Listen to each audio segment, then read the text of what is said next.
So Ben has chosen the flint that appeals to him most, which happens to be one, Ben, that came out of Avebury Stone Circle. So it goes between your feet. And this is a very simple exercise that you can do at any time. And once you've done it, you've only got to think grounding cord and it's in place. But it's perfect for people who float above the planet, only have one toe holding incarnation. I'm not suggesting that's you, but I know a lot of creative people, because they're in their head a lot, are not anchored and grounded.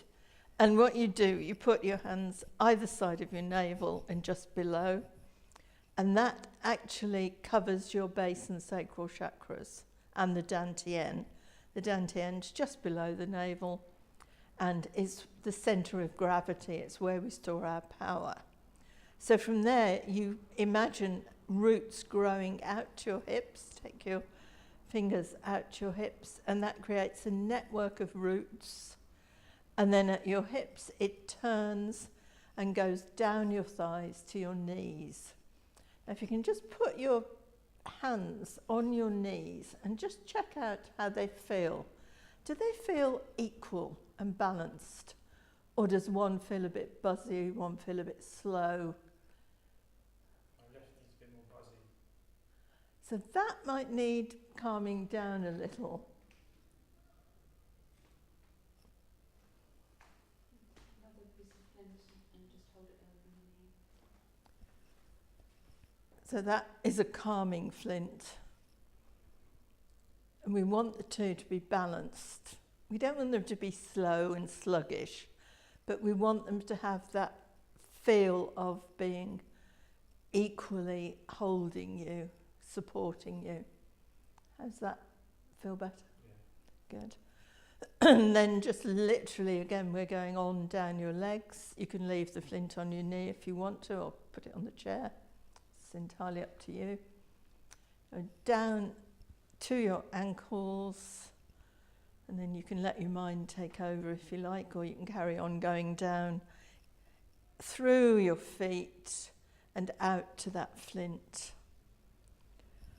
And at the flint, which actually connects to the Earth Star chakra, which is about a foot below your feet, these two roots that you've been growing will twist together at the flint. They go down to the Earth Star. That holds your body in incarnation and your soul attached to your body. Then the root goes on down through to the Gaia Gateway, which is linking to the soul of Mother Earth.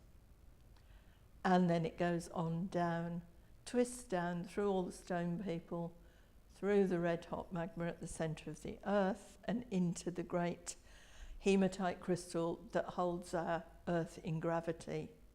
And it can be hooked around there so that you're anchored, but you're not tethered. You can move. It's not that you aren't going to be able to move, but you're given a base. And if you ever need to let go any toxic energy, you can send it down that grounding cord, and it can be transmuted by the molten magma. If you need energy, you can pull it back up the cord from the molten magma and from the earth, and up through your feet, through your legs, and into that dantian just below your navel. That's where we store our power, our energy. We're going to look at that in a minute. But for the time being, how does that feel?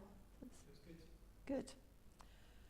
Now, if you're going on to work with higher chakras, that's, or healing, or in my mind, anything to do with crystals or healing, that's an essential part. That's what you do first. Then we'll go on to look at some separate, specific things that you can do to help your energy.